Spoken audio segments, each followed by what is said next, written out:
ये फातिमा का सदका, मैं तेरी नस्ब का हिस्सा। ये फातिमा का सदका, मैं तेरी नस्ब का हिस्सा। मुझे हाशमी बनाया मक्का मदीने वाले। सलाम, नमस्ते, सत श्री अकाल। मैं हूं आपके साथ हर्षिता मिश्रा और आप देख रहे हैं टाइम्स में।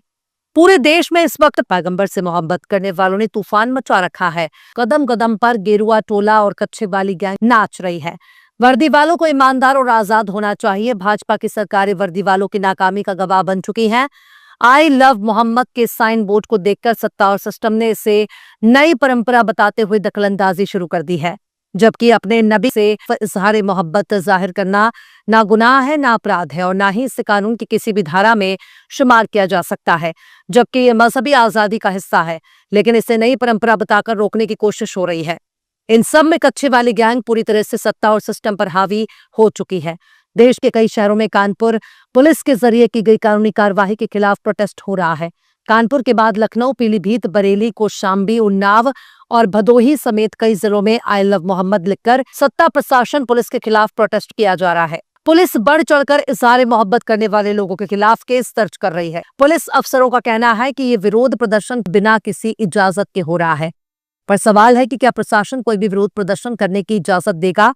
और जब प्रोटेस्ट और धरना देने पर ही सरकारी हथौड़ा चलाया जा रहा है, तब किसके कानूनी हक को छीना जा रहा है?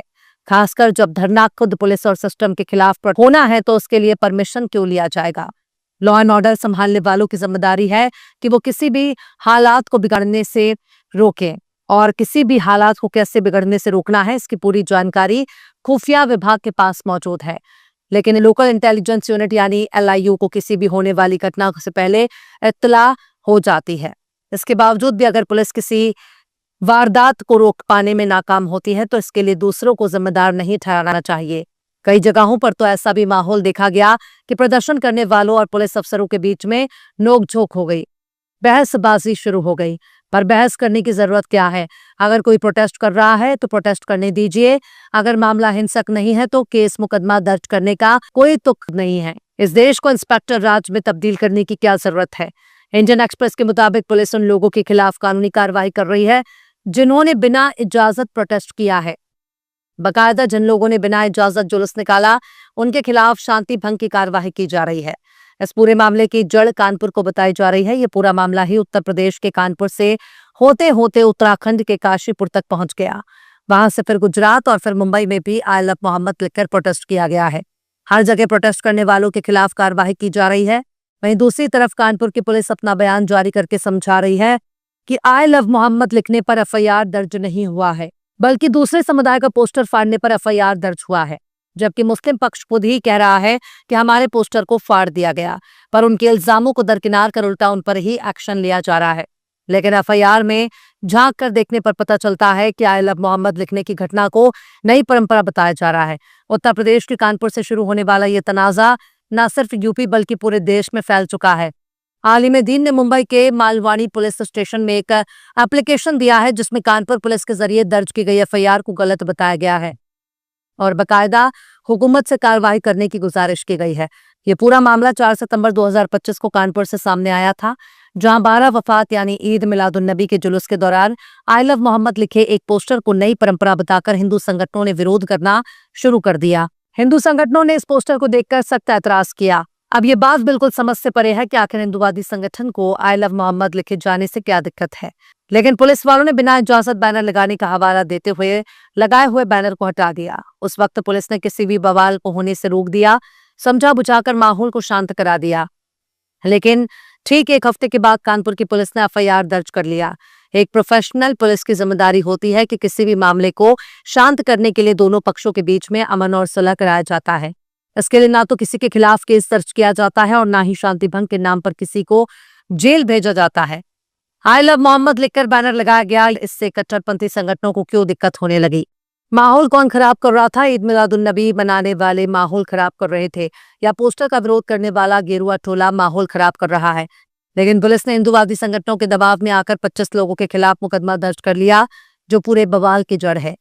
जब हर तरफ से शीशेलेदर होने लगा, तब पुलिस ने बयान जारी कर कहा कि आई लव मोहम्मद लिखने पर FIR दर्ज नहीं हुआ। पर सवाल है कि FIR दर्ज करने की वजह ही क्या थी?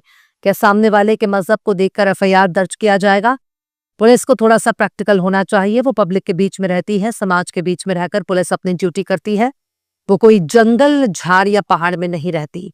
समझा बुझाकर मामले को शांत कराया जा सकता था। याद रखें, ऐसा कोई भी बवाल नहीं है जो मिल बैठकर समझा बुझाकर खत्म ना कराया जा सके।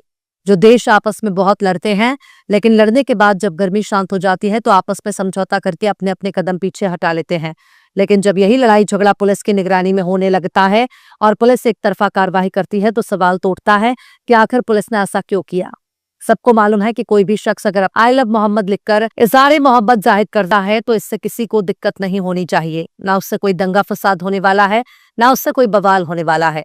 पुलिस की जिम्मेदारी है कि उन हिंदू संगठनों के खिलाफ कार्रवाई करे जो दंगा भड़काने की कोशिश करते हैं। जम्मू कश्मीर के मुख्यमंत्री उमर अब्दुल्ला ने भी पैगंबर आजम के लिए अपनी मोहब्बत का इजहार किया है।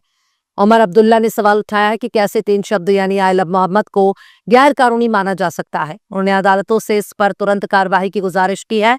पर सवाल यह है कि आखिर हुकूमत चाहती क्या है? सीधे सीधे एडवाइजरी क्यों नहीं जारी कर देती? क्या आई लव मोहम्मद लिखना बहुत बड़ा अपराध माना जाएगा और ऐसा करने पर कोई भी बख्शा नहीं जाएगा, क्योंकि कोई भी शख्स तभी मुसलमान कहा जाएगा जब वो पैगंबर मोहम्मद से मोहब्बत करेगा। यानी पैगंबर मोहम्मद से मोहब्बत ही ईमान का तकाजा है, ईमान की कसौटी है, ईमान की बुनियाद है। पर हमारे देश का पूरी दुनिया में छीछा लेदर हो जाएगा। दूसरे देश जब सवालों का जवाब करना शुरू करेंगे तब जाकर हमारे देश के वजीर आजम को होश आएगा, वरना सब कुछ किसके इशारे पर हो रहा है ये बताने की जरूरत नहीं है। आई लव मोहम्मद लिखना अगर गुनाह है तो ये गुनाह दुनिया का हर एक मुसलमान करने के लिए तैयार है, चाहे बदले में जो सजा मिले मंजूर है। और ये गुनाह 1000 दफा करने के लिए हर मुसलमान तैयार है। कोई भी शख्स तब तक मुसलमान नहीं कहा जाएगा जब तक वो अपने बाल बच्चों, अपने खानदान, अपनी बीवी, अपनी जमीन, अपनी धन दौलत, जायदाद यानी दुनिया की हर मोहब्बत से ज्यादा पैगंबर से मोहब्बत नहीं करता। तब तक वो मुसलमान नहीं है। बर्दाश्त करना चाहिए, लेकिन बुनियादी मुद्दों को छोड़कर सत्ता और सिस्टम केवल लोगों को धर्म में उलझा रही है। ये बात भी बखूबी समझ में आ रही है कि आखिर वर्दी और कुर्सी क्यों ऐसा होने दे रहे हैं। बहरहाल चलते चलते आखिर में शम्स मिनाई ने भी क्या खूब फरमाया है, सब कुछ है अपने देश में रोटी नहीं तो क्या, सब कुछ है अपने देश में रोटी नहीं तो क्या, वादा लपेट लो जो लंगोटी नहीं तो क्या। फिलहाल इस खबर में बस इतना ही। इस पूरी खबर को शम्स तबरेज ने लिखा है, जिन्हें आप ट्विटर पर भी फॉलो कर सकते हैं। ट्विटर हैंडल है @शम्स तबरेज काजी। वीडियो आपको कैसा लगा कमेंट बॉक्स में जरूर बताइए। वीडियो पसंद आए तो लाइक करें, शेयर करें और बेबाक निष्पक्ष स्वतंत्र पत्रकारिता को सपोर्ट करने के लिए आप हमारे चैनल टाइम्स मेल को जरूर से सब्सक्राइब करें और हाँ, बेल आइकन की घंटी वाली बटन आप जरूर से दबा दें ताकि आपको हमारे आने वाले नए वीडियो की नोटिफिकेशन फौरन ही मिल जाए। फिर मिलता है किसी और वीडियो में एक नई खबर के साथ। हर्षिता मिश्रा को दीजिए इजाजत। जय हिंद। अगर अभी तक आपने हमारे चैनल टाइम्स मेल को सब्सक्राइब नहीं किया है तो जल्दी से सब्सक्राइब कर दें और बेल आइकन भी प्रेस कर दें।